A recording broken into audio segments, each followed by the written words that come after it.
nga xam ne dañoo jàpp ne après la sortie de cette vidéo si Bougazelli non seulement dafa waroon nopp mais justice dafa war a réactiver li nga xam ne mooy dossier non c'est que le problème mooy que justice waruloon a xaar ba vidéo di génn xam nga Bougazelli dañ ko may liberté provisoire pour raison de santé. Tout à fait. dañ ko may liberté provisoire pour raison de santé. te ñëpp xam ne liberté provisoire Sénégal fu muy mujj.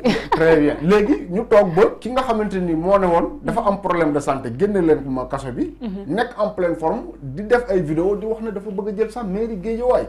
donc ma ne kon comme que affaire santé moo taxoon ñu génne ko. te tey jii nii retrouver na sa santé. il a retrouvé sa forme je pense que procédure warul mën a jeex noonu. d'autant plus que.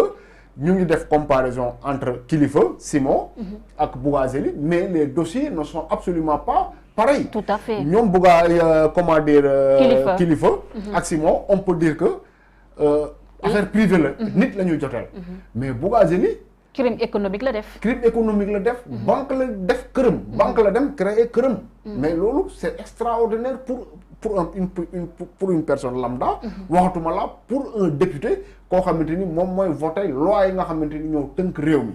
donc kooku lu mu def dafa weesu affaire c'est un scandale boo xamante ni warul neen de mon point de vue. te après ça gis nañ ko mu mel ni comme kuy discrédité wala sax kuy accusé de corrompu la gendarmerie te tey jii loolu la ñuy accusé ki nga xam ne mooy Guy Marius Sagna par rapport à salfaañe lii la institution. moom kay xam nga rien que pour ça rek. parce que sur la vidéo dégg nañ ko mu naan gendarmerie nañu xool. tout à fait ñu koy arrangé. je pense que même au-delà des faux billets autres là. Le fait que mu tenté de corrompre des gendarmes en étant député. Loolu pour man scandale bu nu ko gën a rëy.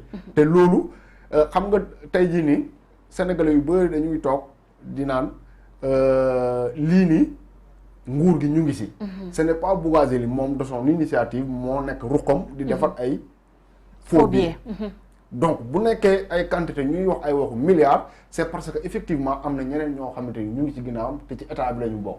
léegi nag loolu pour sénégalais yi bañati ko gëm.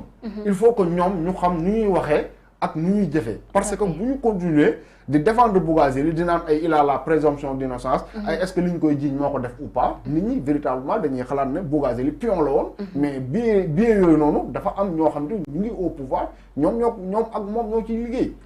Il y a Bougazelli mais aussi l'affaire des députés aussi concernant ces passeports diplomatiques nga xam ne fu mu toll nii dem na ba ay kilifa yu féetoo foofu lay ci France Marie Le Pen ñu cité ko muy mel ni comme dafay traiter ñun suñu ay autorités sax ay voyous. Bonne lecture nga ciy def mais on a comme l'impression que l'Assemblée nationale ou bien la justice sénégalaise aussi day traîner aussi par rapport à cette affaire. xam nga soxna Ndiab passeport diplomatique. buñ la ko joxee c'est parce que dañu jàpp ne am nga rôle booy jouer pour réew mi la ko jox. tout à fait. donc te rôle boobu dafa am importance ba yow.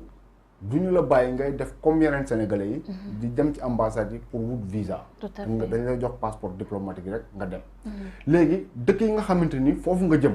parce que passeport bi defalu ñoom pour nga toog Sénégal dëkk yooyu nga xam ne fa nga jëm. ñoom du ñu accepter n'importe qui. balaa ngaa ñëw y a des critères et des critères yoo xamante ni moom lañ lay tegal surtout seen ambassade bi. léegi ñoom bu ñu demee ba xam ne n'importe qui mooy ñëw il suffit juste nga am connivence ak ay député. pour que nga ñëw Sénégal mais pour que nga ñëw seen réew véritablement ça leur pose problème. te ñun Sénégal. je pense que ak affaire Bougazelli bi. ak affaire député yi ampleur bu mu jël je pense que fi la ñu waroon a jaare ñu dissoudre cette assemblée nationale là. ah bon mais bien sûr. c'est pas trop dire. ah c'est peut-être trop dur mais ñoom scandale en tout cas bi ñu def. scandale du ko gën a rëy. tout à fait. pour ñoo xamante ni ñoom ñoo war a def parce que député damay rappeler ne député c'est pas n'importe qui. boo demee xam nga ñun en Afrique ñun la ñuy naxee démocratie. ñu fal un président boo xamante ni buur lay doon. mais boo demee dans l'essentiel des pays européens. tout à fait. ce sont les députés à l'Assemblée nationale. ñoom ñooy réunion. fal le premier ministre qui exerce. La politique de le la pouvoir nation.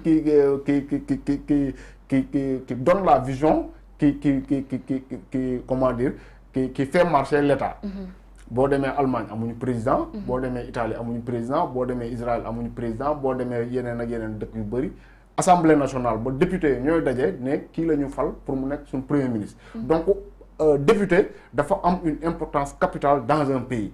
te au-delà de ça ce n'est pas par hasard bu ñu ne pour que démocratie am il faut véritablement que les trois pouvoirs maanaam législatif judiciaire ak exécutif. ñu séparé wu. donc Assemblée nationale importance bu mu am pour man bu ñu demee ba nga xamante ni ñooñu fa nekk.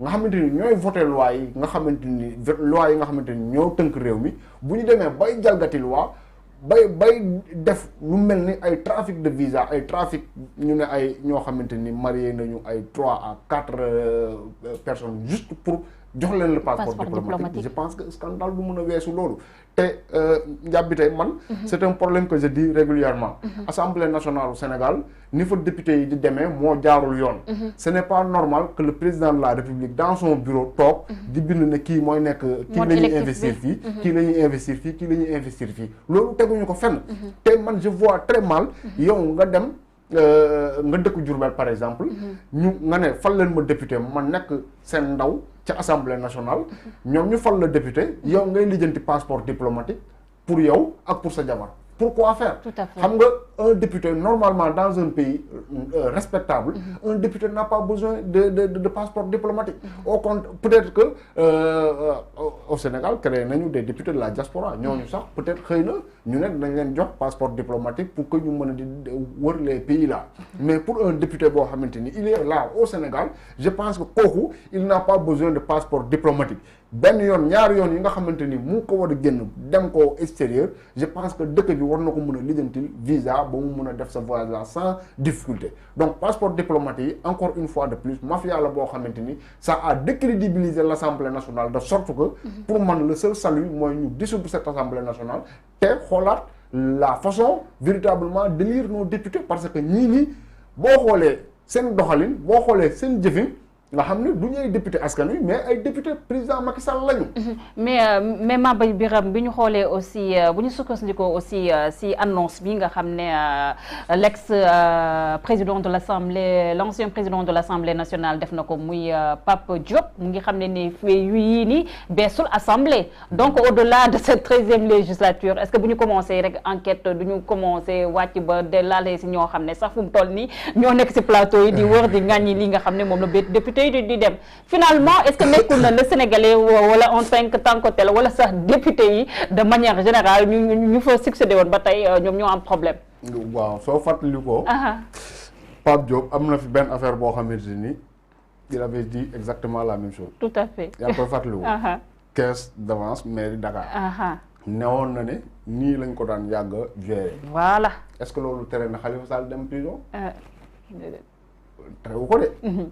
donc ñoom suñu bëggee arrêter un système mafieux bu ñu soxla ñu ne daan nañ ko fi def kat daan nañ ko fi def donc dañ ko war a continuer te au-delà de ça le président Macky Sall nekkul koo xamante ne nii war na def continuité bu defee continuité il a faussé il a trahi son serment parce que lu mu diglante woon ak sénégalais yi mooy bu yegsee ci nguur gi dina changer dina apporter une rupture par rapport ak li fi daan xew. gouvernance sobre et vertueuse. très bien loolu moo gënoon a tax ñu fal ko.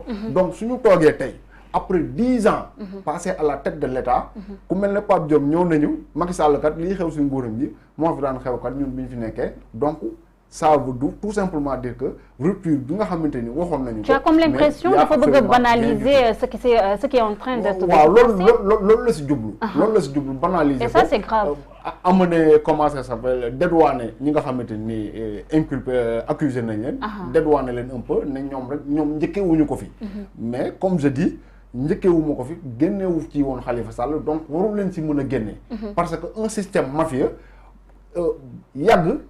terewul mun continuer di nekk un système mafieux. donc bu nekkee loolu dafa am yàgg na fi ak yàggu fi dafa war a dakk parce que député son rôle ce n'est pas de trafiquer.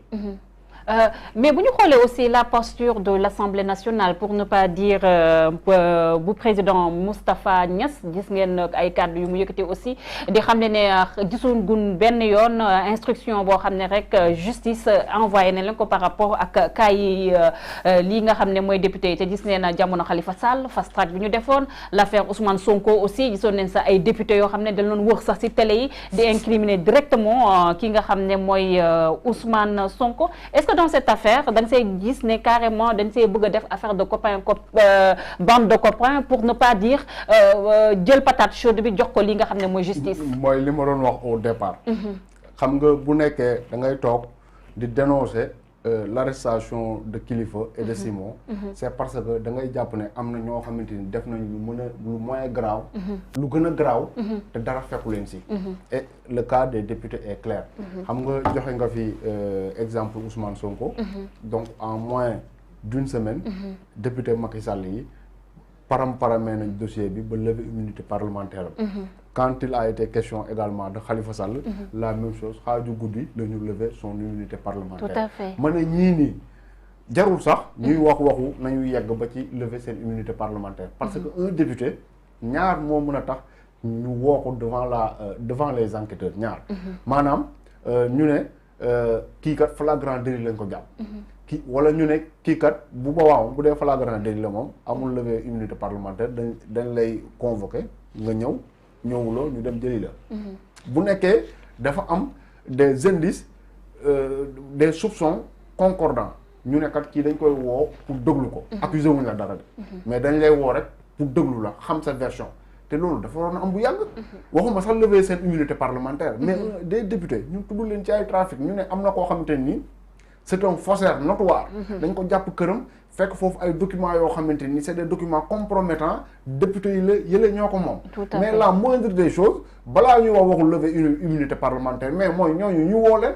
au minimum au moins pour les écouter. waxuma pour les poursuivre mais juste pour les écouter ne leen kii kat ñu jàpp fekk lii këram naka la def ba am des papiers des documents aussi sensibles ci yéen. C'est une question. Donc ñoom en fonction de leur réponse dinañu xam ndax le dossier est sérieux ou pas.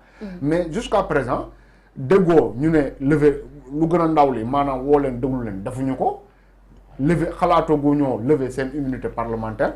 tout ça montre effectivement comme lu ma doon wax au début qu'il y a 2 poids 2 mesures. bu nekkee un opposant la ñu tafee affaire bi gaaw yóbbu ko devant la justice bu nekkee la koo xamante ni il est proche du pouvoir ñu nekk foofu comme ni ko